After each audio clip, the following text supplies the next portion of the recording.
Assalamualaikum warahmatullahi wabarakatuh. Di video kali ini saya akan menjelaskan mengenai apa itu norma dan bagaimana cara membuatnya. Nah, nanti kita akan praktek membuat norma dengan bantuan Excel. Sebelum saya lanjutkan materinya, bagi teman-teman yang belum subscribe, silahkan subscribe dulu biar tidak ketinggalan materi dan biar saya lebih semangat dalam membuat materi-materi berikutnya. Oke, sekarang kita kenalan dulu apa itu norma. Jadi norma itu adalah representasi performa tes dari suatu sampel yang terstandarisasi. Nah, ini menurut Anastasi dan Urbina.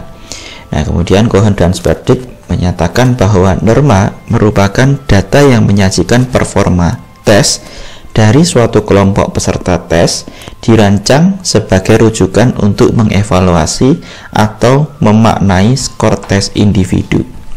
Jadi norma itu adalah data dari kelompok kelompok peserta tes untuk memaknai skor dari suatu individu. Jadi ketika seorang dites, nah tes hasil pengetesan seseorang itu maknanya apa? Nah, itu dilihat dari normanya. Nah, tes yang baik itu harus memiliki norma, terutama jika pemakaian tes bertujuan untuk membandingkan performa peserta tes dengan peserta tes lainnya pada tes yang sama.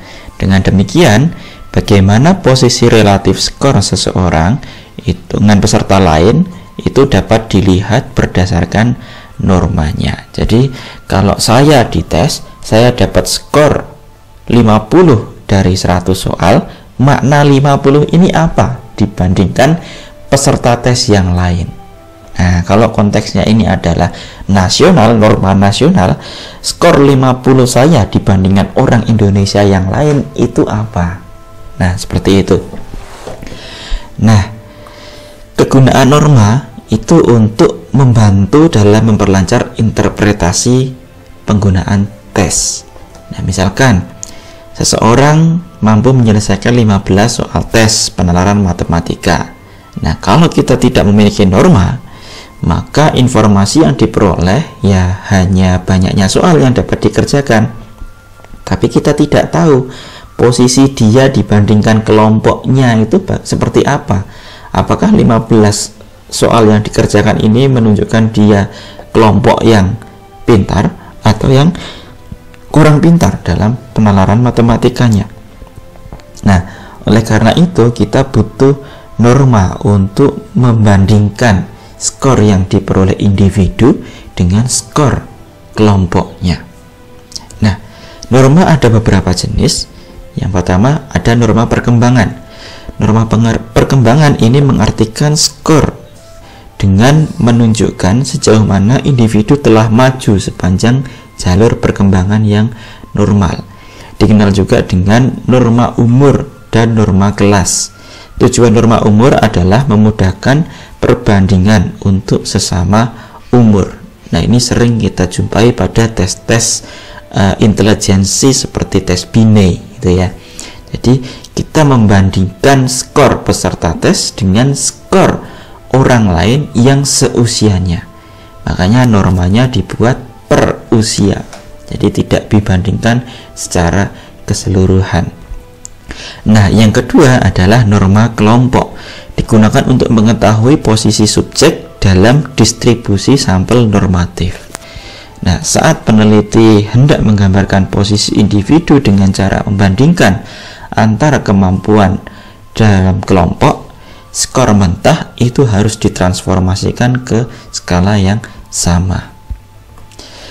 Kemudian jenis norma yang lain adalah criterion reference.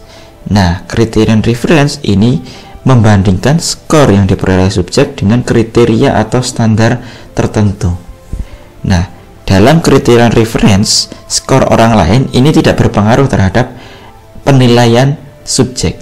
Jadi misalkan suatu ujian ditetapkan kelulusan ujian itu kalau dia mampu mengerjakan 70 dari 100. Nah, ketika seseorang itu mendapatkan skor 71, maka dia lulus. Tidak peduli skor teman-temannya atau skor orang lain seperti apa. Misalkan dia lewat dari kriterianya, dia lulus. Interpretasinya didasarkan pada kriteria. Nah, berbeda dengan norm reference, ini membandingkan skor yang diperoleh subjek dengan orang lain. Nah, kalau tadi dapat 71, ternyata orang lain itu rata-rata dapat 90. Nah, maka yang 71 itu dapat diinterpretasikan skornya rendah karena rata-ratanya 90. Nah, jadi skor orang lain itu berpengaruh dalam penilaian si individu tadi. Nah, sekarang bagaimana cara membuat norma tes? Nah, sekarang kita akan praktek membuat norma tes kepribadian Big Five. Saya sudah siapkan datanya di Excel. Ini adalah data mentahnya. Saya memiliki 20 item tes kepribadian yang mengukur 5 dimensi. Ada N, neuroticism, E itu extraversion, O ini openness, A agreeableness, C conscientiousness. Ini diambil dari seluruhnya orang Indonesia.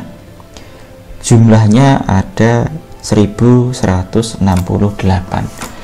Katakanlah 1168 ini sudah mewakili populasi orang Indonesia.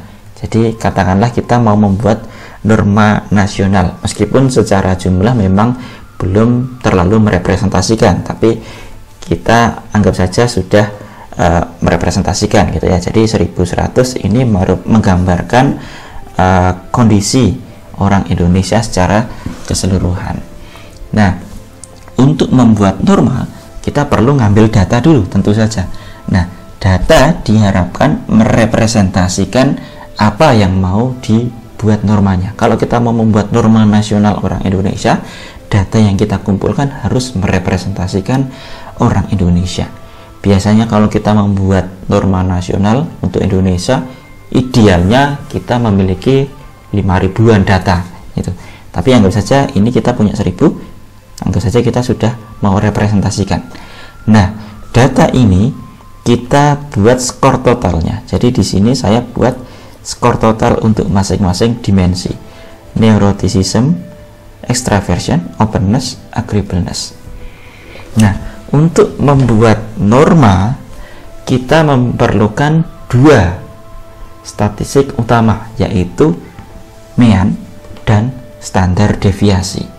Nah, sebelum kita masuk ke mean dan standar deviasi, kita kenalkan dulu ada norma empirik dan norma hipotetik. Penjelasannya sudah pernah saya bahas di video sebelumnya.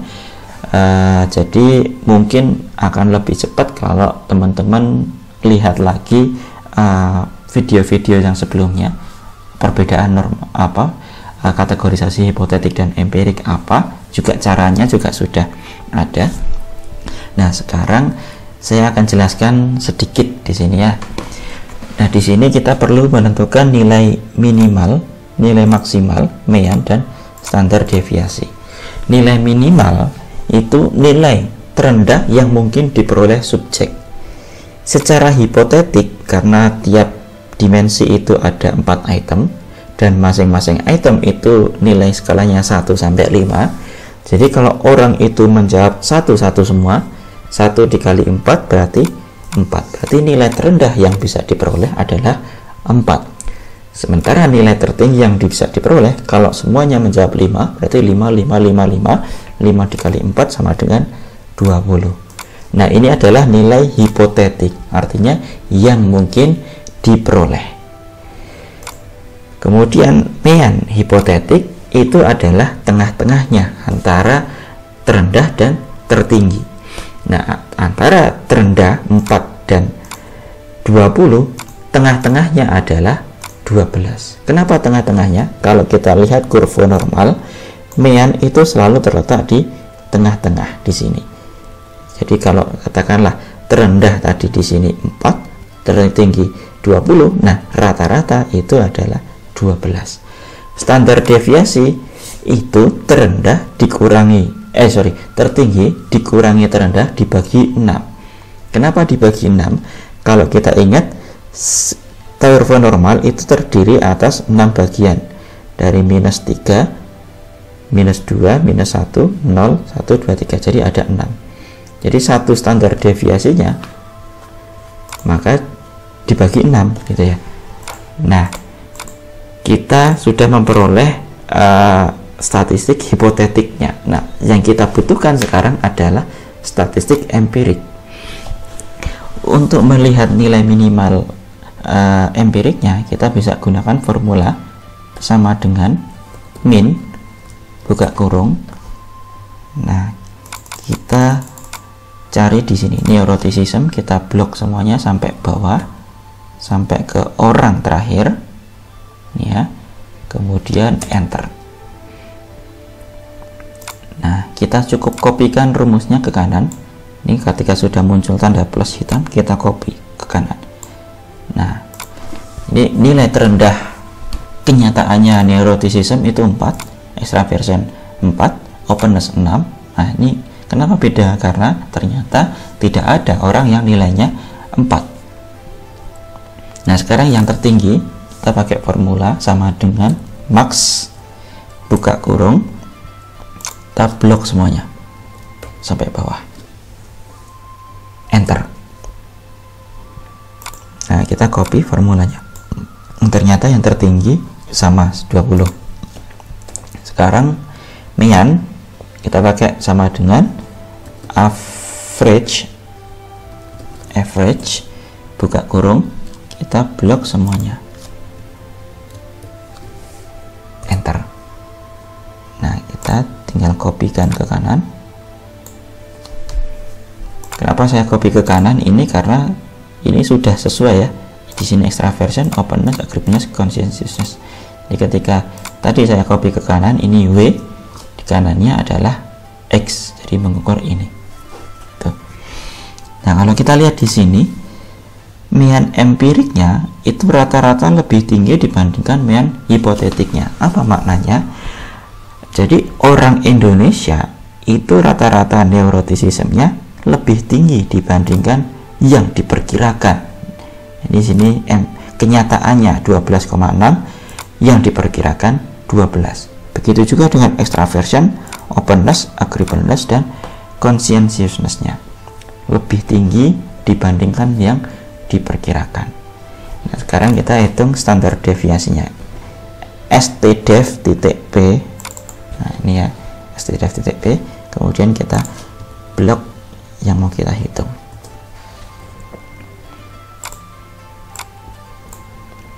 Nah, kalau kita lihat di sini juga standar deviasi empirik rata-rata lebih tinggi kecuali openness. Kalau lebih tinggi artinya apa?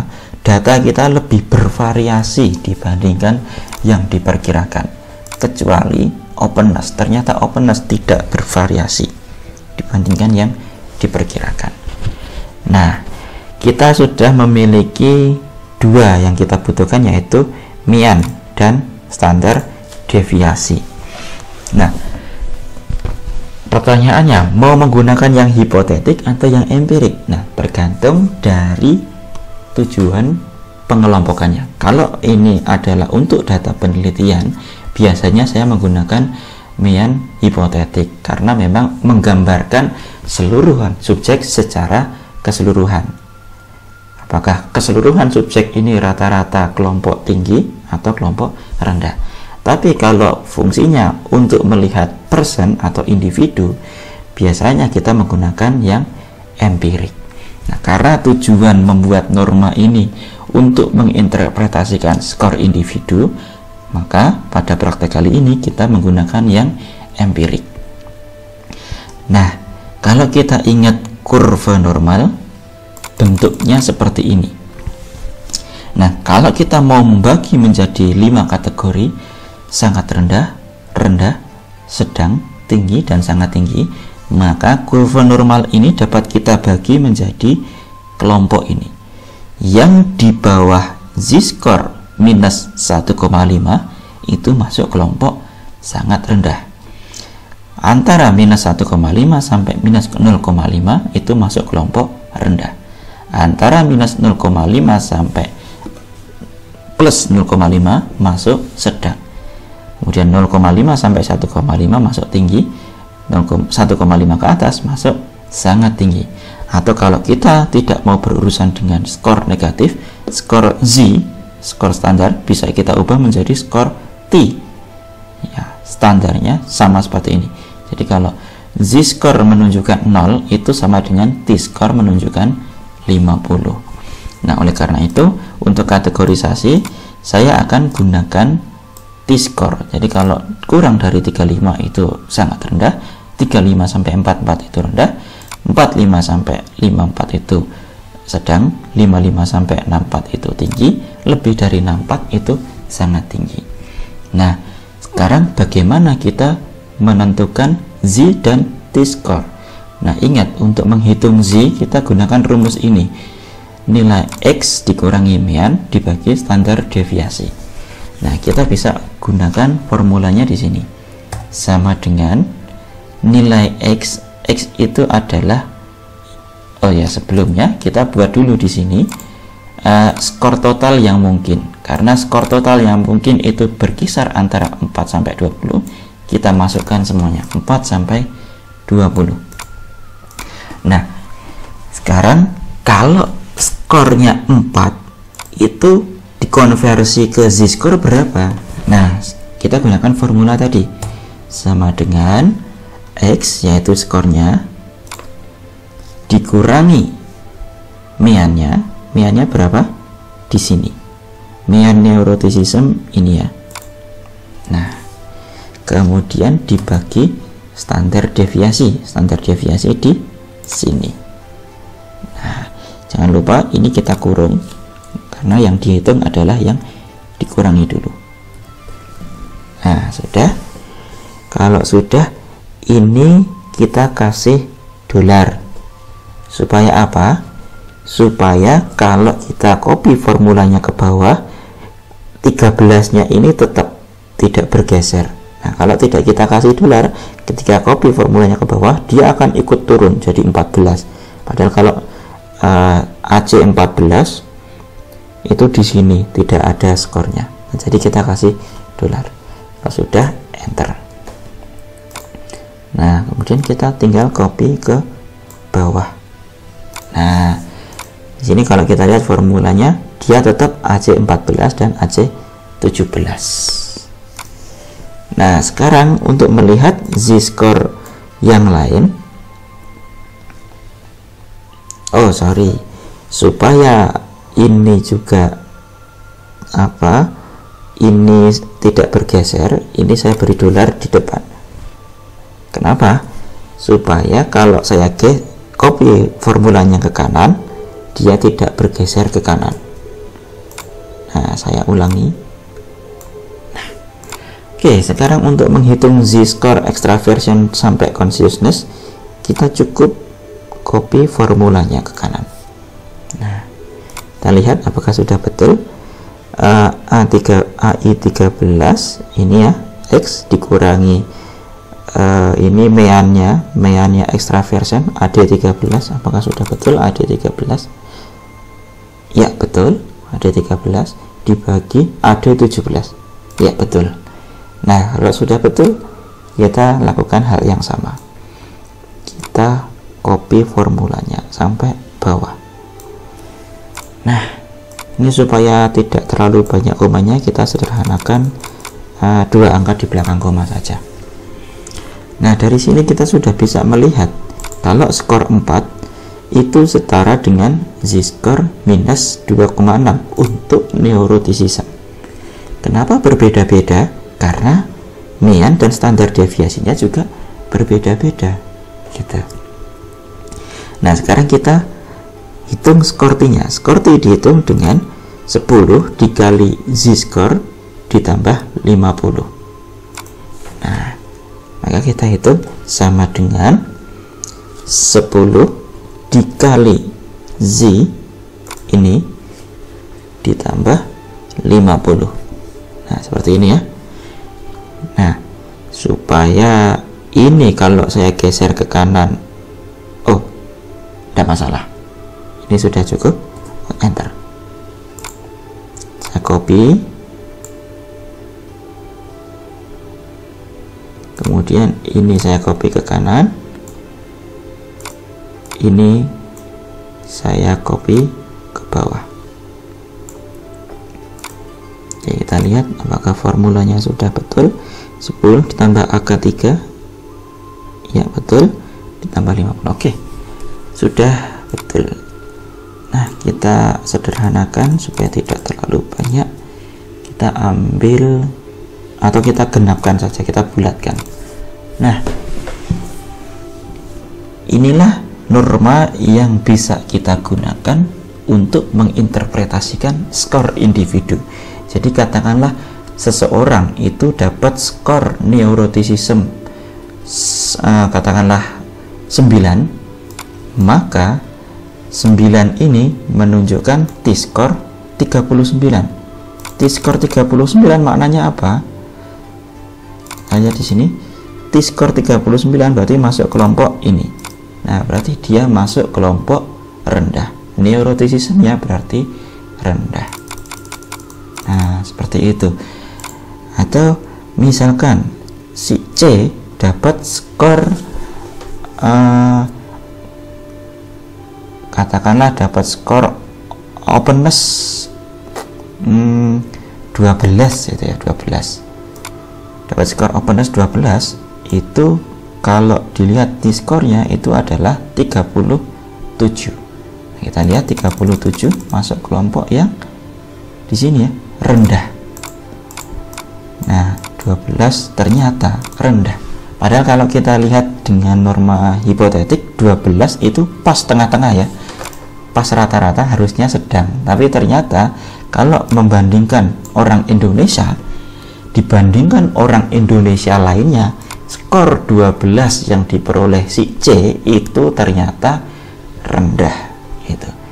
Nah, jadi itu bedanya. Kalau menggunakan norma empirik itu artinya kita membandingkan skor individu dengan skor kelompok.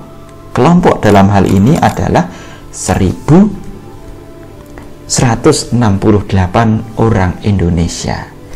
Nah, jadi seperti itu cara membuat norma.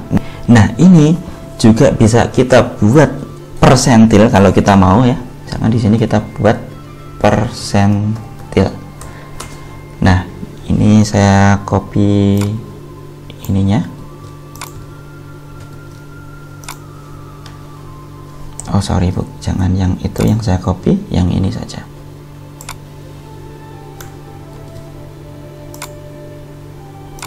Nah, kita buat persentil.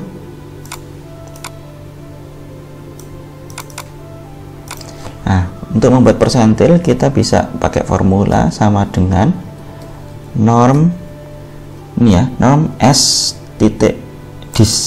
Nah, kemudian di sini ada kita masukkan z-score-nya. Kita masukkan z-score-nya neuroticism ini, kemudian koma, true. Nah, kita copy ke bawah, kita copy ke sana, kita copy ke sana, kemudian kita copy ke bawah. Ini kenapa kok 01? Karena tadi kita bulatkan angkanya. Sekarang kita kembalikan, kita anggap saja 2 angka di belakang koma. Atau supaya mudah kita buat bentuk persentase. Nah, ini. Nah, jadi maknanya seperti ini.